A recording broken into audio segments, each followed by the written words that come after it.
There's a kind of story that human beings, even today, we live in a secular realm, a secular time, a scientific time, and the leading lights of modern literature have been telling us, life is meaningless, then you die.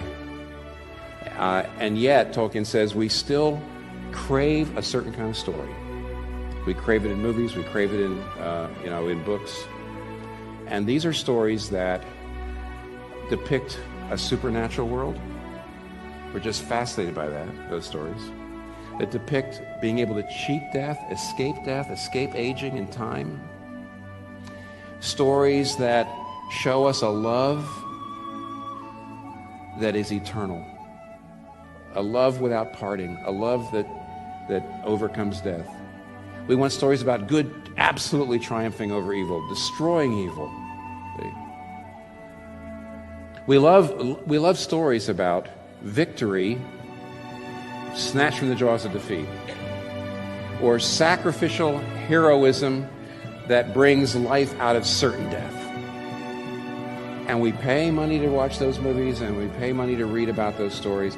And the modern literati hate those. They're myths, they're legends, they're fairy stories, they're fairy tales, basically. And modern people say, life is not like that. But Tolkien points out the fact that these are deep human longings. And for some reason, human beings, even in our day and time, want the kind of stories that are very, very well told, that evoke secondary belief, that catch you up in them, that tell you that good will triumph over evil, that there is a supernatural world, that you're not stuck in time, that there is love without parting, that there is a way of escaping death.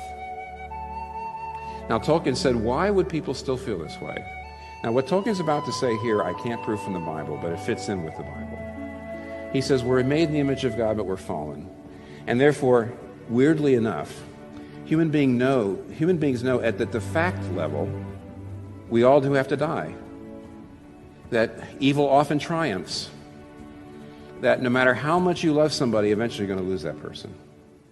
Or they're going to lose you. And we know at the factual level, and we also are told at the factual level, there's no supernatural.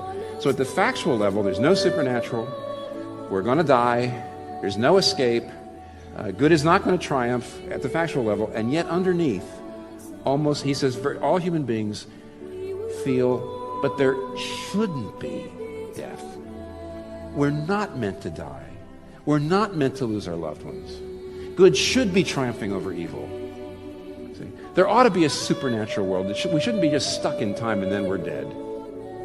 That at a deeper level, we feel like this is how reality ought to be. In fact, that's the reason why Tolkien believed that even though fairy stories at the factual level aren't true, most people feel in some ways they are true. They point to an underlying reality that's almost more true than the way life is actually being lived in this world.